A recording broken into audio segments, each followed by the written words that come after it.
apporter de bonnes nouvelles aux malheureux, pour guérir ceux qui ont le cœur brisé, pour proclamer aux captifs la délivrance et annoncer cette année de jugement sur le monde et ses œuvres, dans le nom de Jésus-Christ notre Seigneur. Mes bien-aimés dans le Seigneur, frères et sœurs, où que vous soyez, que la paix de Dieu soit avec vous, que la paix soit dans votre vie, dans votre maison, pour la gloire de Jésus-Christ notre Seigneur, car il est écrit, c'est par ses maîtrissures que nous sommes guéris et le châtiment qui nous donne la paix est tombé sur lui. En parlant de Jésus-Christ notre Seigneur, Ésaïe chapitre 53. Alors mes frères et sœurs, mes amis dans le Seigneur, aujourd'hui je me suis fait de grand plaisir encore une fois pour vous rejoindre dans l'étude de la parole de Dieu qui consiste à vous expliquer les mystères et les secrets du royaume des cieux en ce temps de la fin que nous appelons encore la 7e dispensation ou le 7e millénaire. Bienvenue à tous ceux qui nous ont rejoints ces derniers jours et nous vous accueillons très chaleureusement dans le puissant nom de Jésus-Christ notre Seigneur. Alors aujourd'hui, nous allons plonger nos regards dans la parole de Dieu, dans la Sainte Écriture, la Bible, le livre des livres.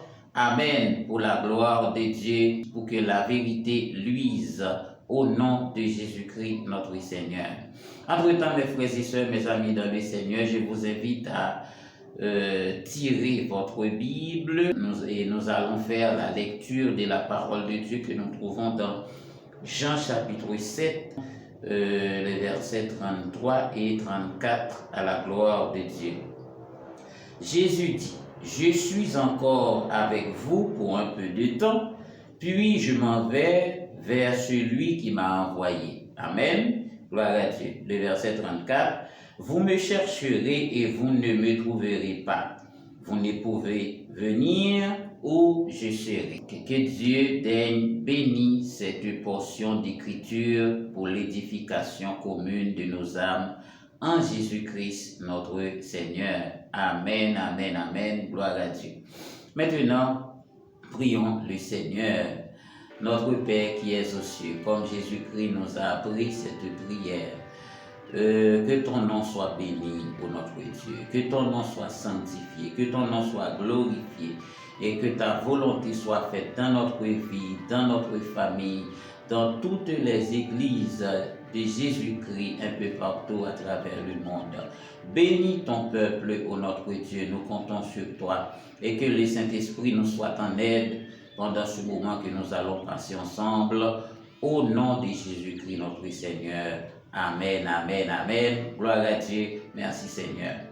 Alors mes bien-aimés dans les Seigneurs, en termes de résumé, nous avons commencé cette série avec la personne de Jésus-Christ, Jésus-Christ notre Seigneur, et le personnage le plus important du monde, l'homme le plus important, l'homme le plus réputé du monde, Jésus-Christ notre Seigneur.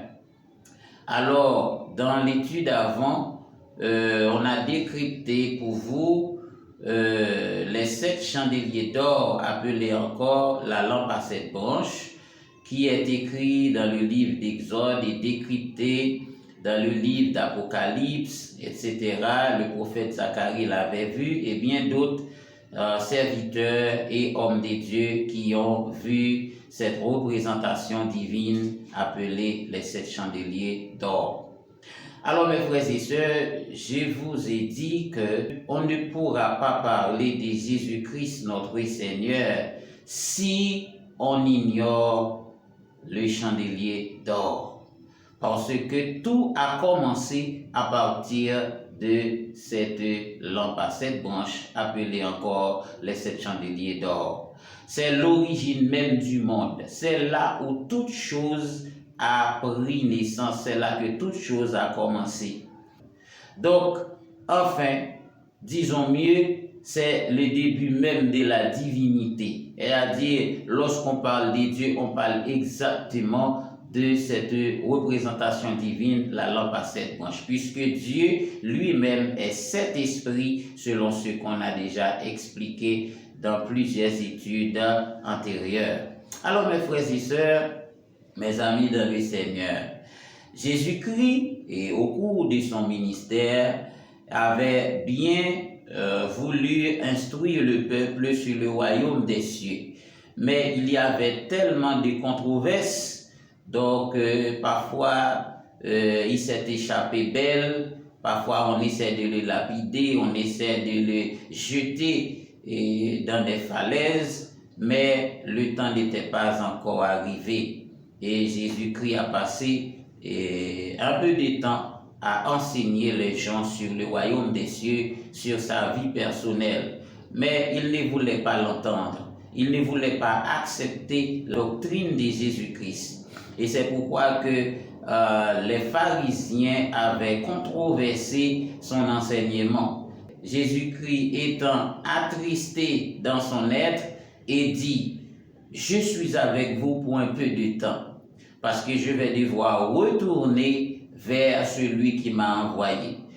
Vous savez quoi? Vous me chercherez et vous ne me trouverez pas. » À cette déclaration, les pharisiens et les gens qui étaient autour de lui avaient eu l'impression que c'était dans d'autres pays, chez les Grecs, qu'il allait faire passer son enseignement. Et pourtant, ce n'est pas ce que Jésus-Christ voulait dire. Vous savez quoi? Jésus-Christ parlait tout le temps en parabole, et dans ces paraboles, il y avait un tas de secrets et de mystères que les gens ne pouvaient même pas comprendre. Et c'est alors, après quoi, il expliquait le plus souvent à ses disciples, en particulier ce que cette parabole voulait dire, voici ce que cela signifie. Donc les pharisiens, les scribes n'avaient pas compris qu'il parlait de son Père, lorsqu'il dit « celui qui m'a envoyé ».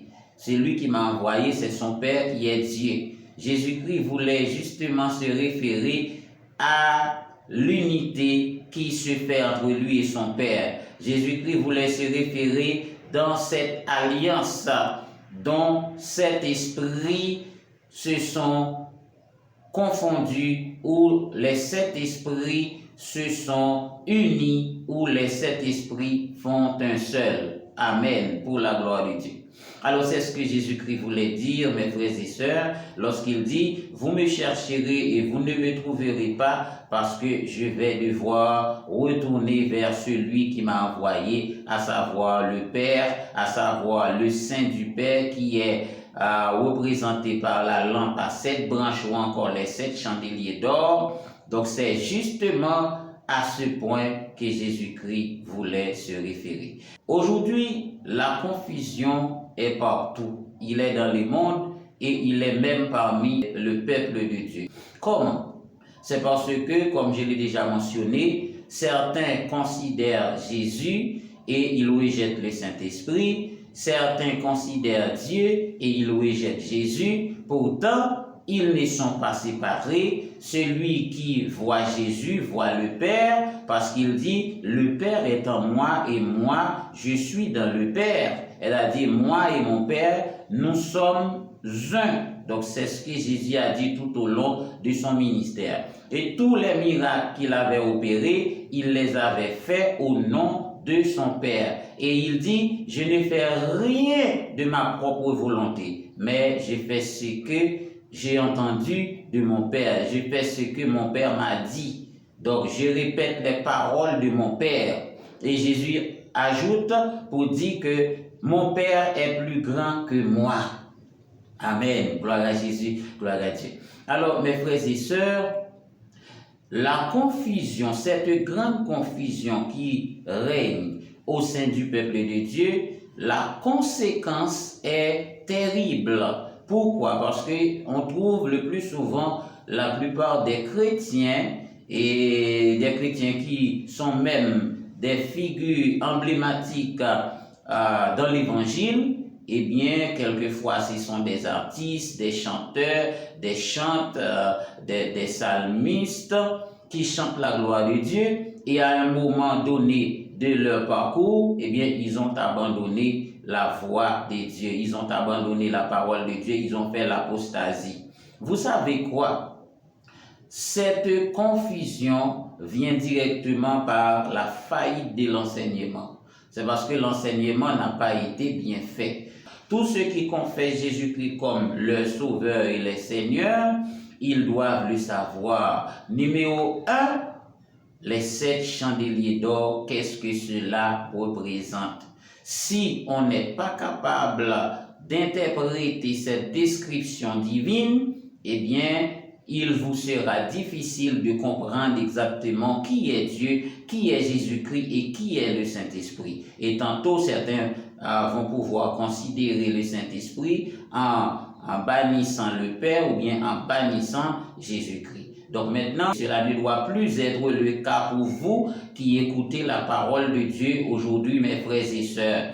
Parce que le premier enseignement du chrétien devrait être les 7 chandeliers d'or, qui est la représentation divine, la représentation des 7 esprits de Dieu. Je n'arrête pas de le dire que Dieu est 7 esprits, mes frères et sœurs, mes amis dans le Seigneur. Dieu est 7 esprits. Donc maintenant, ceux qui ont chuté, c'est à cause de cette confusion des chrétiens. Par exemple, ils sont partout dans le monde et qui chantaient la gloire de Dieu à l'église dans des chorales et autres. Et par la suite, ils ont abandonné.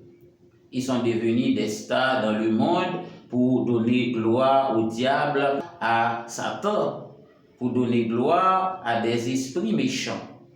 Donc nous venons de constater un fait, et plus particulièrement en Haïti, où un artiste très réputé, pour ne pas dire un psalmiste, un artiste très réputé, avec ses chansons qui atteignent tout le monde, il chante tellement bien, avec une voix vraiment mélodieuse, spirituelle, et aujourd'hui, il fait volte-face, il tourne le dos pour chanter pour les Guinéens, je ne vais pas citer son nom, mais vous êtes au courant.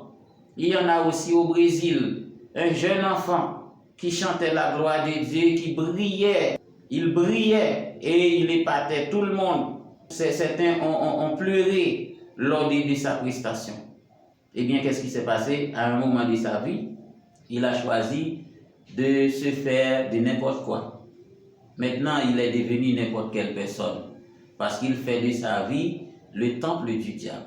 Vous savez quoi? Tout ça, c'est la faillite de l'enseignement, le manque d'enseignement, plus particulièrement l'absence de la vérité dans l'enseignement de la parole de Dieu. Elle a dit, comme il est écrit dans Jean 8, le verset 32, vous connaîtrez la vérité et la vérité vous affranchira, mes frères et sœurs, mes amis dans le Seigneur.